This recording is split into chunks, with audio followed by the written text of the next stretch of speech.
let's say you go into you can do this in a room. It's quite fun to do it just when you're sitting in a room, like a room, maybe your bedroom. You can sit there and just sort of meditate on it and think, okay, if I wanted to spend 10 minutes making this room better, what would I have to do? And you have to ask yourself that, right? It's not a command, it's like a genuine question. And things will pop out in the room that you like, there's a stack of papers over there that's kind of bugging you, and you know that maybe little order there would be a good thing, and you haven't, there's some rubbish behind your computer monitor that you haven't attended to for like 6 months, and the room would be slightly better if it was a little less dusty and the cables weren't all tangled up the same way. And like, if you allow yourself just to consider the expanse in which you exist at that moment, there'll be all sorts of things that'll pop out in it that you could just fix. And I might say, well, if you were coming to see me for psychotherapy, the easiest thing for us to do first would just be to get you to organize your room. You think, well, is that psychotherapy? And the answer is, well, it depends on how you conceive the limits of your being. And I would say, start where you can start. If something announces itself to you, which is a strange way of thinking about it, as in need of repair, that you could repair, then hey, fix it. You fix 100 things like that, your life will be a lot different. I often tell people too, fix the things you repeat every day, because people tend to think of those as trivial, right? You get up, you brush your teeth, you have your breakfast, you have your routines that you go through every day. Well, those probably constitute 50% of your life. And people think, well, they're mundane, I don't need to pay attention to them. It's like, no, that's exactly wrong. The things you do every day, those are the most important things you do. Hands down. All you have to do is do the arithmetic. You figure it out right away. So 100 adjustments to your broader domain of being, and there's a lot less rubbish, and there's a lot less rubbish around, and a lot fewer traps for you to step into. And so that's in keeping with Jung's idea about erasing once you've got your mind and your emotions together, and once you're acting that out, then you can extend what you're willing to consider yourself and start fixing up the things that are part of your broader extent. Now, sometimes you don't know how to do that, so you might say, imagine you're walking down Bloor Street and there's this guy who's like alcoholic and schizophrenic and has been on the streets for 10 years. He sort of stumbles towards you and incoherently mutters something. That's a problem, and it would be good if you could fix it, but you haven't got a clue about how to fix that. You just walk around that and go find something that you could fix, because if you muck about in that, not only is it unlikely that you'll help that person, it's very likely that you'll get hurt yourself. So just because while you're experiencing things announce themselves as in need of repair doesn't mean that it's you right then and there that should repair them. You have to have some humility. You don't walk up to a helicopter that isn't working and just start tinkering away with it. You have to stay within your domain of competence. But most of the time, if people look at their lives, it's a very interesting thing to do. I like the idea of the room, because you can do that at the drop of a hat. You go back to where you live and sit down and think, okay, I'm going to make this place better for half an hour. What should I do? And you have to ask, and things will just pop up like mad. And it's partly because your mind is a very strange thing. As soon as you give it a name, a genuine aim, it'll reconfigure the world in keeping with that aim. That's actually how you see to begin with. And so if you set it a task, especially, you have to be genuine about it, which is why you have to bring your thoughts and emotions together, and then you have to get them in your body so you're acting consistently. You have to be genuine about the aim, but once you aim, the world will reconfigure itself around that aim, which is very strange. One of the things that's very strange about a phoenix is that, well, it's immortal, but in a strange way, it lives and lives, I think, 100 years, and it gets older and older, and then one day, poof, it bursts into flames and turns into an egg, and then you get a new phoenix. So that's a symbol of transformation. It's a symbol of transformation. The bird is a spirit or psyche. And so here's what it means, in part. You know how when you learn a lesson in your life that's not very pleasant? Right? It's not like when you learn something important, it's the best day of your life. It's often the importance of what you learn is often proportionate to just how wretched it is to learn it. You know, you learn things the hard way. You learn things by getting hit, because obviously if what you're doing is working, you get what you want. There's no learning in that, and that's happy. It's when you're doing something and you hit an obstacle, and maybe you bloody well hit it hard, and then, you know, you recoil, and then you down into the depths you go, and you have to sort yourself out, and you realize that you're, you know, this particular kind of idiot, and that you should probably fix that, and that's really annoying and difficult, and, you know, and maybe you're down in the dumps and anxious for quite a while, and then you get it repaired more or less, and, you know, you put yourself back together. That's the phoenix. Poof, into flames, bang, egg, new you. And so, you know, that's the ability to learn. Now, human beings are very strange creatures, right? Because we're very malleable compared to most animals, you know, like grizzly bears now and grizzly bears 1,000 years ago. It's like, whatever, they're the same thing, they do the same thing, there's no transformation. But human beings, we have this massive brain, and, you know, it's a pain because it means you have to take care of human children until they're 40, and and that's a big burden, and so, you know, we pay a big price for it. It also makes childbirth very difficult, and it's costly. You have to eat a lot because you have a big brain, because it uses up a lot of energy, and so, you know, you pay a price for it. But the advantage is you're plastic, you can learn.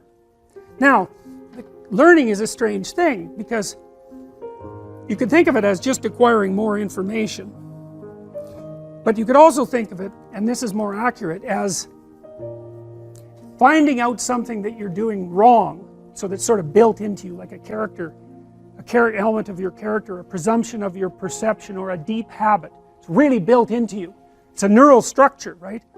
It's alive, and you have to kill it because it isn't working properly. And the pain that you go through, in part, when you're suffering because you did something stupid, is it's something like the neurology. I can never get this quite right. It's the pain of the death of that structure, and that can be a huge chunk of you, you know, if you really have to go through a massive revision. It's like the person that comes out the other end might hardly be the same at all. You know, that happens, for example, if you're trying to combat alcoholism, which is just, you know, a wretched thing to do, because, well, all your friends are alcoholic, all your family drinks too much. The only thing you know how to do when you're socializing is to go to the bar and drink too much, you know, and you spend like 20 hours a week on it.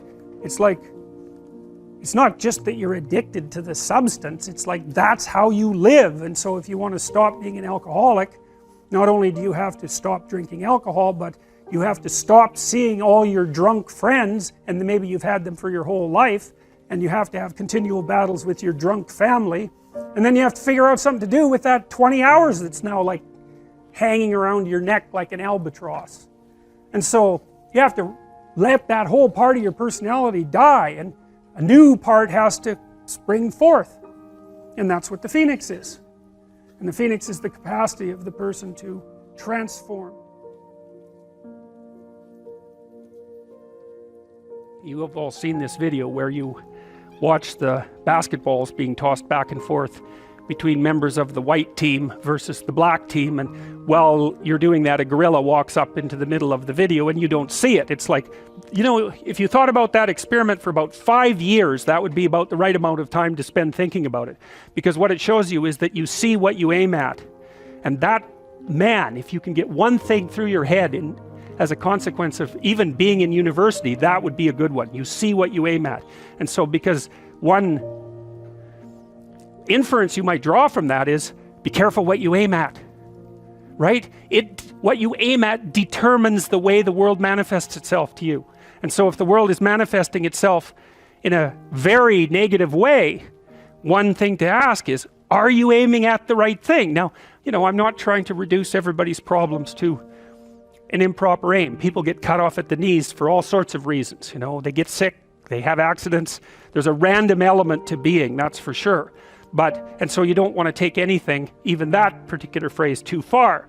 You want to bind it with the fact that random things do happen to people, but it's still a great thing to ask.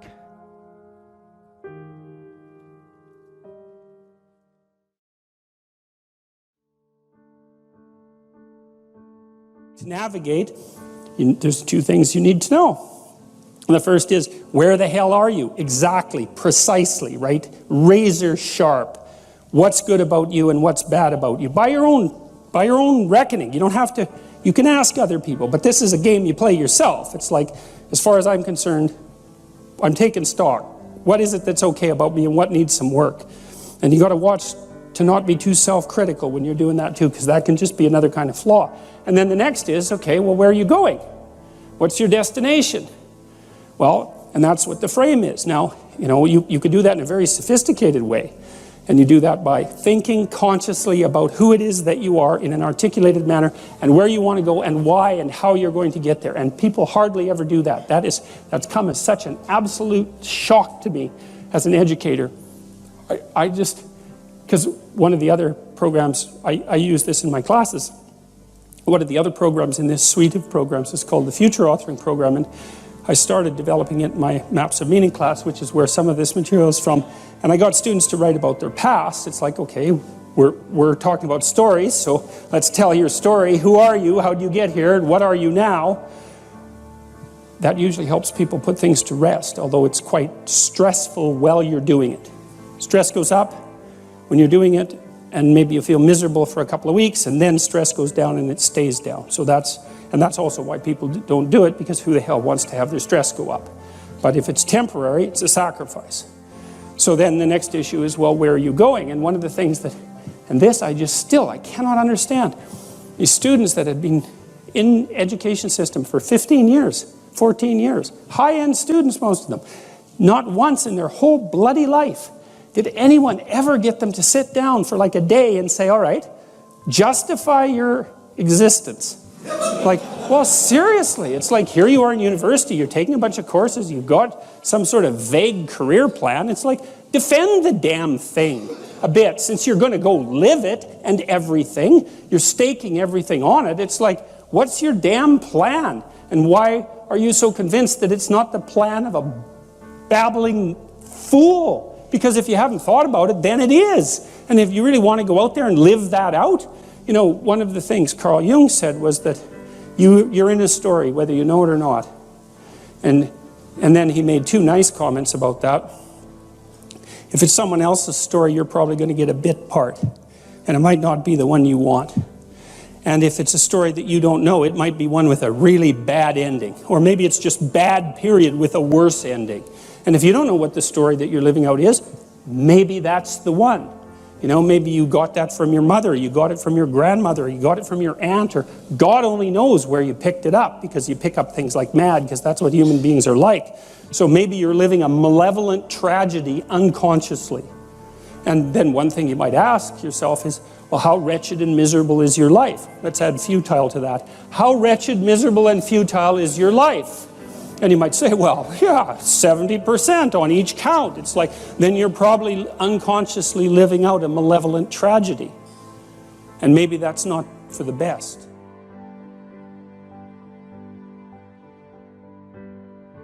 So anyways, we got students to start writing in detail about not what they wanted. It's not a career thing. Because that's the closest people usually get, is they have a career plan. It's like, no, it's not a career plan. That's peripheral. Important, but peripheral. It's like, all right, you got 3 years, man. You're going to live them anyways. Devote those 3 years to setting the world up around you so that it's the best it could possibly be for you. As if you were taking care of yourself, as if you cared for yourself. Well, what would that look like? Let's say, just for the sake of argument, if you figured out where you were, that you could have what would be best for you. Well, what is that? I bet you never asked. People don't ask. And so life comes at them like random snakes, and they sort of fend them off. And life goes by, and things don't work out the way people expected them to. But a huge part of that is they didn't know where they were because they wouldn't look, or didn't know that they should look. Ignorance and willful blindness, right? Two great catastrophes. And they never figured out where they wanted to go or why. Now, there's a problem with figuring out where you want to go. And the problem is that you make your conditions for failure clear to yourself. And people don't like that. So if you keep yourself in the fog then you can't tell when you screwed up. Now that isn't so good because you're still screwing up. You're just too blind, self-blind to notice. Although in the short term, that's less painful. If you make your criteria for success razor sharp, then you know every time you screw up. But that's great because then you could fix it. You could either repair the behavioral inadequacy or the conceptual inadequacy that you're using as a tool in that situation, or maybe you could adjust your damn plan. Either way, you can fix it. Abraham is self-conscious, that's what this commentary says, but the thing is he moves forward despite that. He's self-conscious and he knows the danger, but he moves forward despite that. And that's actually the appropriate response in the face of actual non-naive understanding of what constitutes life. Like if you're naive and you move forward, it's like, well, what the hell do you know? You know, there's no courage in naivety because you don't know what there is to stop you. You don't know what dangers you might apprehend, but to be aware of what it is that your problem is, so to be alert existentially, let's say, or to be fully self-conscious means that you're perfectly aware of your limitations and how you might be hurt. And then to make the decision to move forward into the unknown and the land of the stranger. Anyways, I would say that's one of the secrets to a good life. And I can say that really without fear of contradiction, I would say, because the clinical literature on this is very, very, very clear. What you do with people who are afraid, and to some degree depressed, but certainly anxious, is you lay out what they're anxious about, first of all, in detail. What is it that you're afraid of? What might happen? And then you decompose it into small problems, hypothetically manageable problems, and then you have the person expose themselves to the thing that they're afraid of, and what happens isn't that they get less afraid. That isn't what the clinical literature indicates exactly. What happens instead is they get braver. And that's not the same thing, right? Because if you get less afraid, it's like, well, the world isn't as dangerous as I thought it was, you know, silly me. If you get braver, that's not what happens. What happens is, yeah, the damn world's just as dangerous as I thought, or maybe it's even more dangerous than I thought, but it turns out that there's something in me that responds to taking that on as a voluntary challenge and grows and thrives as a consequence. And there's no doubt about this. Even the psychophysiological findings are quite clear. If you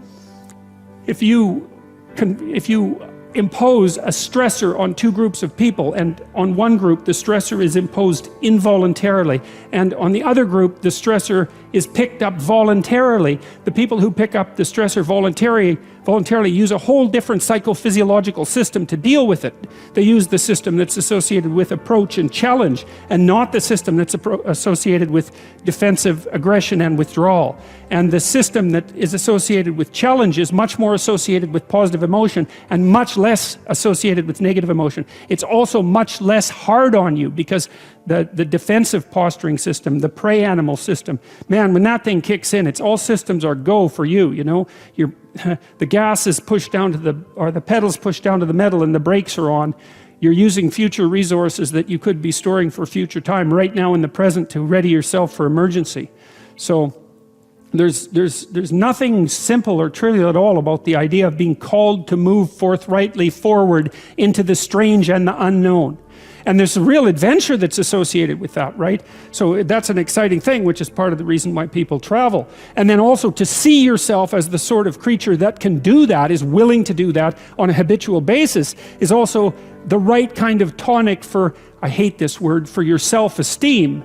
You know, because the self-esteem has nothing to do with feeling good about yourself. As I already mentioned, there isn't necessarily a reason why a priori you should just feel good about yourself. But if you can view yourself acting in a courageous and forthright manner and encountering the world and trying to improve your lot and taking risks, you know, in a non-naive way, well, then you have something that you can comfort yourself with at night when you're wondering what the whole damn point of is of your futile and miserable life. And that's necessary because it's often the case that you wake up at 4 in the morning, or at least sometimes the case that you wake up at 4 in the morning when things haven't been going that well and wonder just what the hell the point is of your futile and miserable life. You have to have something real to set against that. It can't be just rationalizations about how, you know, you're a valuable person among others, even though that's true. That's not good enough. You need something that's more realistic to set against that. And observing courage in yourself is definitely one of the things that can help you sleep soundly at night when when things are destabilized a little bit around you.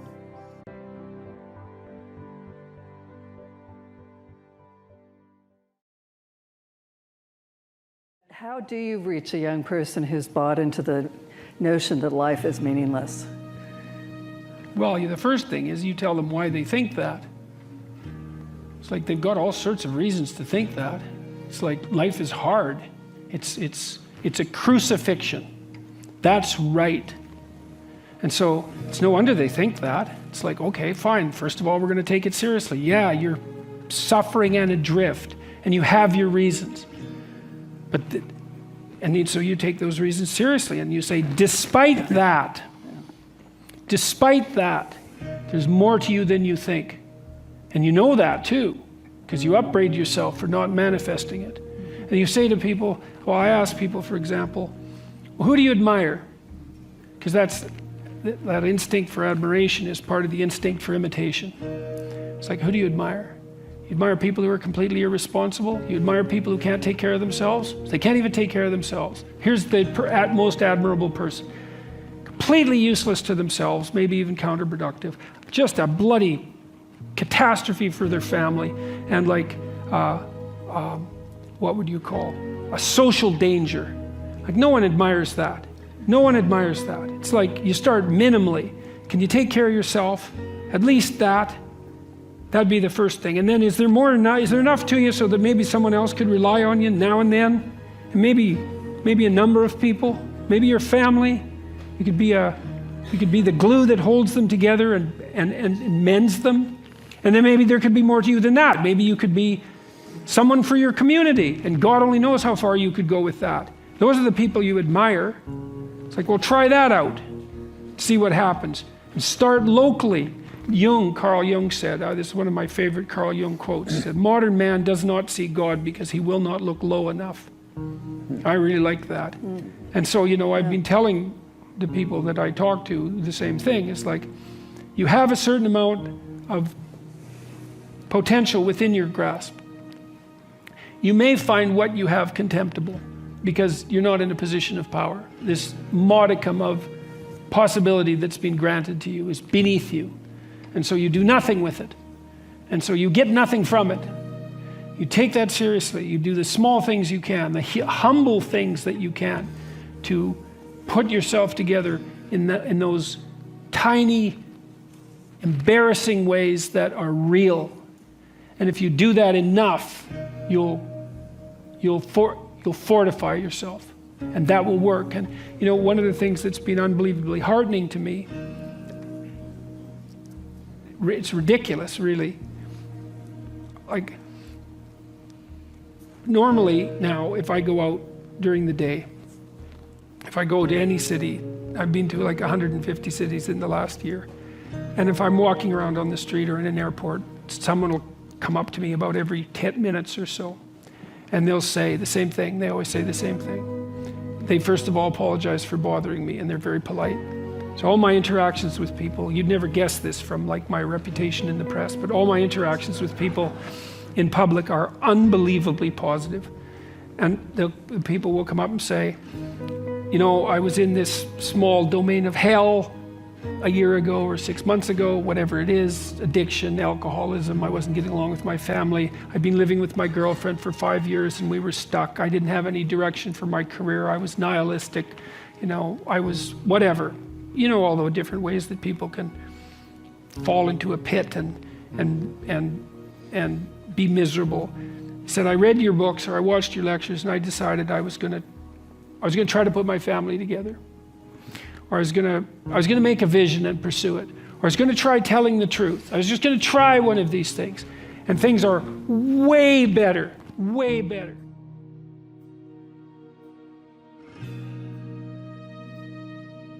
Things I've been suggesting to my audiences, it's one of the rules in my book, is that you should tell the truth, or at least you shouldn't lie. It's like, you can't tell the truth because what the hell do you know? But you cannot lie. Like each of us knows when we're about to utter something that isn't true. Now sometimes maybe you're confused about it because you're ignorant and you're biased and so you say something and it might be true and it might not be, but you're not clear about it. But sometimes it's pretty damn clear that you say something or you do something that you know perfectly well not to be true, and you do it anyways. And the proposition that Genesis puts forward is, if you act in truth, then the order you produce is good, regardless of how it appears. It's an axiomatic statement of it's an axiomatic ethical proposition that that the job of whatever extracts order from chaos is properly done if it's done in truth. And that's worth thinking about, because it might be true. And then the question is like, well, do you believe it's true? That's a good question. It's not a religious question even, it's a practical question as far as I'm concerned. And my sense is that people just believe that this is true, deeply.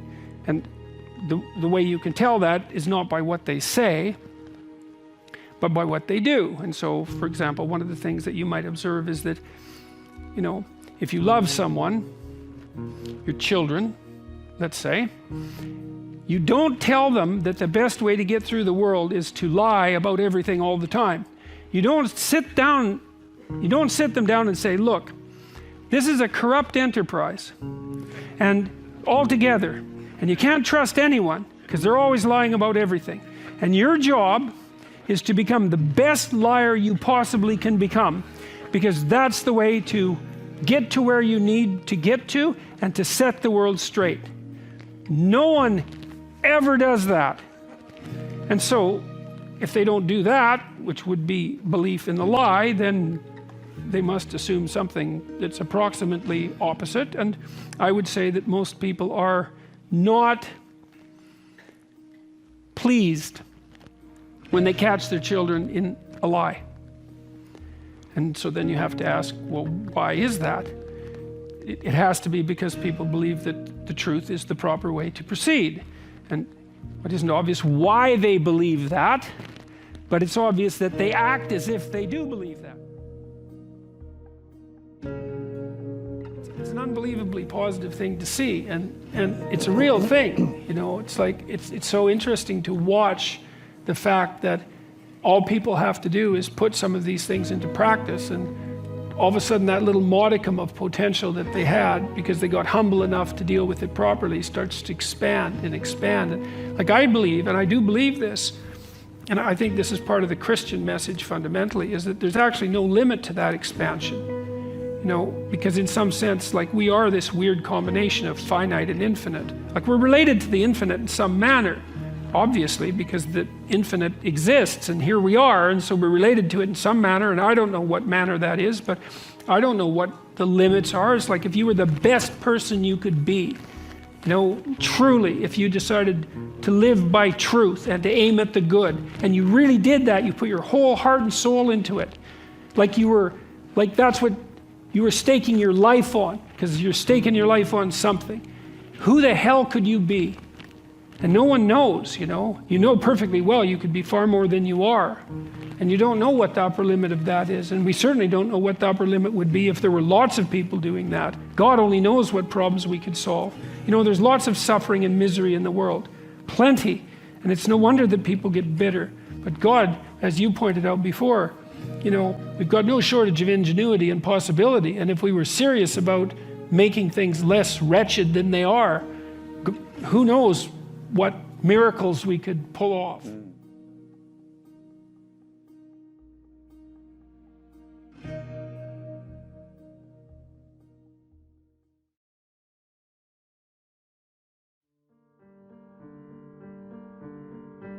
Talking to my 19-year-old students, 20-year-old students who'd been in the formal education system for, say, 18, 15 years, and what I realized, it was within a course I was teaching called Maps of Meaning, which was based on the first book that I wrote.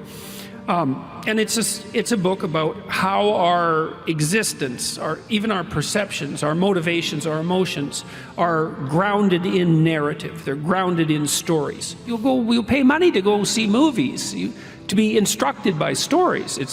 It's a very deep part of our character. In any case, I realized that my students hadn't ever really been asked to write their own stories. And you know, you can write a story about who you've been, and you can write a story about who you are now, but you can also write a story about who you could be. And you know, they had written essays on all sorts of abstract topics and been asked to think to some degree deeply about those topics, but no one had ever sat them down and said explicitly, okay, look, kid, like, here's the deal. You can have what you want and need, assuming you're taking care of yourself, right? Assuming that you're starting out with the proper attitude towards yourself, which is that you're worthy of care and respect, and there's something to you that's valuable, that at least could be developed. You need to give yourself that amount of credit, like you would with anyone that you might be willing to attempt to care for and love. And then the next question is, all right, you can have what you want, but you have to specify it. What would you like from your friends 3 to 5 years down the road? What would you like your friendship network to look like? What would you like to do? How would you like your career to shape itself? How are you going to take care of your family? And what about children and a long-term mate, a wife or a husband? What are you going to do with your time outside of work that's useful and engaging and meaningful and productive? How are you going to take care of yourself mentally and physically? And how are you going to withstand temptation so that it doesn't take you down in the particular way that temptation might take you down? And so you're asked to write a few sentences, not to be obsessive about it, but to sketch it out like a bad first draft, you know? And then you're asked to write for 15 minutes. It's like, okay, it's 3 to 5 years down the road, and you have what you need and want to make your life what it needs to be, so that you can be a good person in the face of the suffering of life. What does it look like? And then we ask people to do the contrary, which I think is also useful, which is, all right, well, consider for a moment the multitude of your faults and the direction those faults could pull you in. And everyone knows that. Everyone has a sense of how they would fall apart in their own particular manner, with their own particular weaknesses. It's 3 to 5 years down the road, and you've let that part of your character dominate. What particular corner of hell is it that you're now occupying? And so now you have something to aim at. You have a purpose, right? And that's motivating. People need a purpose in life. You need a purpose neurochemically, because without a purpose, you don't feel any positive motivation or any positive emotion. Like, our positive emotion is linked to our pursuit of valuable goals. That's how our brains are set up. And so you need that positive goal, and also to stop you from being unduly uncertain and anxious because nothing is specified enough. And you need something to run away from. And so you can run away from the worst in you. You can escape from the worst in you, and you can move towards the best in you.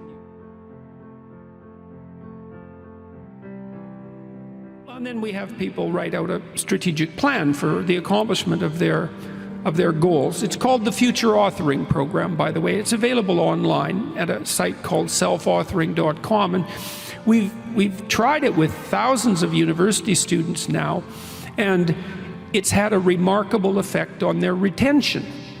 The effect is approximately 25%. We decrease dropout by 25%. And it seems to be most effective for the most disaffected students. So it works better for men, because women are outperforming men academically. And it actually works better for non-Western ethnic minority men, having a tremendous impact on their likelihood of staying in university and also on their grades. And so we were speaking this morning about the potential utility of offering that to your online students, in the hope that would. But the thing that was so strange to me when I was developing that program, and this was like, it was a miracle, a negative miracle of sorts.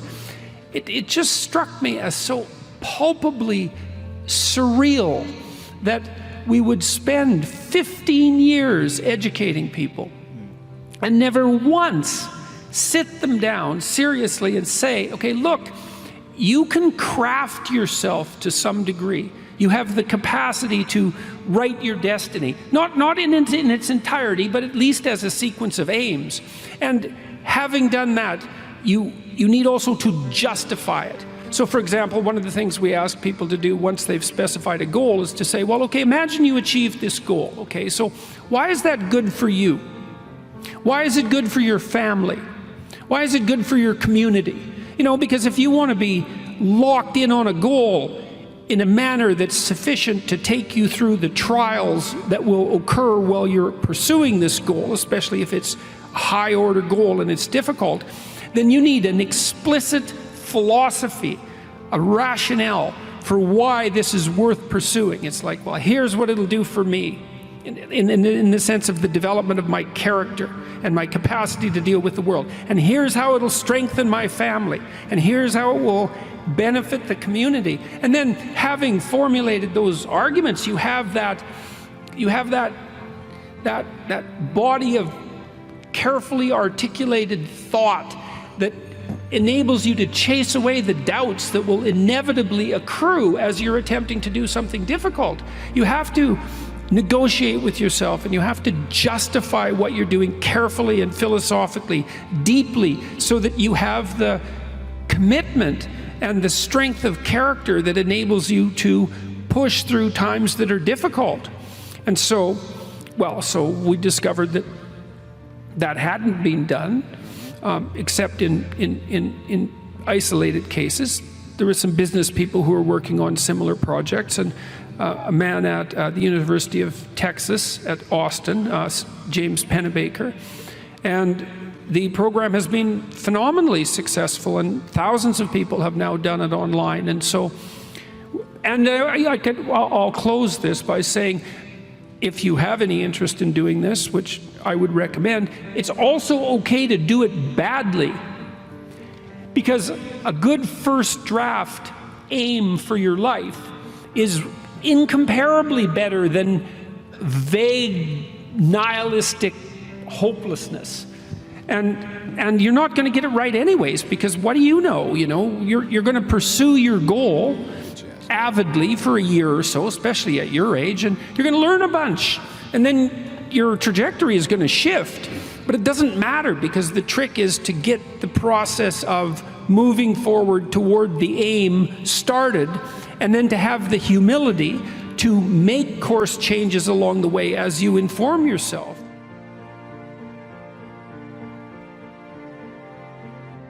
I noticed that there's always a group of my friends who always criticize what I'm saying and not even try to understand where I'm coming from. And I've always wondered how to deal with that. I mean, I want to listen to what they're saying, but they're not understanding they're not trying to listen to what I'm saying. So what would you do in that situation? I'm going to answer that very briefly. Okay. There's a line in the New Testament that's relevant to that. Do not cast pearls before swine. And what that means is that if people are not listening to you, stop talking to them. And that is the best piece of advice that I can give you. And what happens is that if you stop talking to people who aren't listening to you and start watching them instead, they will tell you what they're up to. But so if you have things to say them, but you find people that will listen, talk to them. The ones who aren't listening, pull back. Because you're devaluing what you have to say by offering it to an audience that does nothing but reject it. And that's a good guideline to life in general. So pull back.